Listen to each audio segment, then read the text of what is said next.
శనివారం అనంగానే అలా గుర్తొచ్చే దేవుడు వెంకటేశ్వర స్వామి అండి. మామూలుగా మనం మర్చిపోము, కానీ శనివారం అనంగానే వెంటనే ఇంకా నిద్ర లేస్తానే గోవిందా అనుకుంటూ లేస్తాము. నేను ఎవ్రీ వీకు అలా వెంకటేశ్వర స్వామి టెంపుల్కి అయితే వెళ్తానండి సాటర్డే. కానీ నాకు ఏదైనా ప్రాబ్లం వచ్చినప్పుడు ఇలా 5 వీక్స్ అలా మొక్కుంటాను నెయ్యి దీపం పెడతానని. శ్రీవారం మెట్లు ఉంది కదా, అక్కడ పెడతాను నెయ్యి దీపాలు. ఇంకా ఇది సెకండ్ వీక్. లాస్ట్ వీక్ నేను వీడియో తీయలేకపోయాను, సారీ. ఈ వీక్ వెళ్ళిపోయాను. ఇంక వెళ్ళి నెయ్యి దీపం పెట్టేసి ముక్కొని నా కోరిక చిన్ని కోరికలన్నీ ఆయనకి చెప్పేసి వచ్చేసాను. కానీ మీకు కూడా అలా జరగచ్చేమో కదా.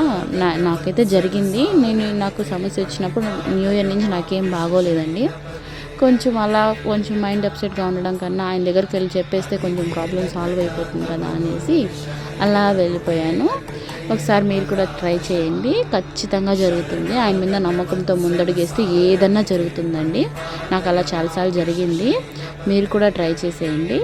ఇంకోసారి మీరు ఎప్పుడన్నా శ్రీవారి మెట్లకు వెళ్ళినప్పుడు నెయ్యి దీపం ఖచ్చితంగా పెట్టండి, అక్కడే అమ్ముతుంటారు. Thank you for watching. Please subscribe my channel.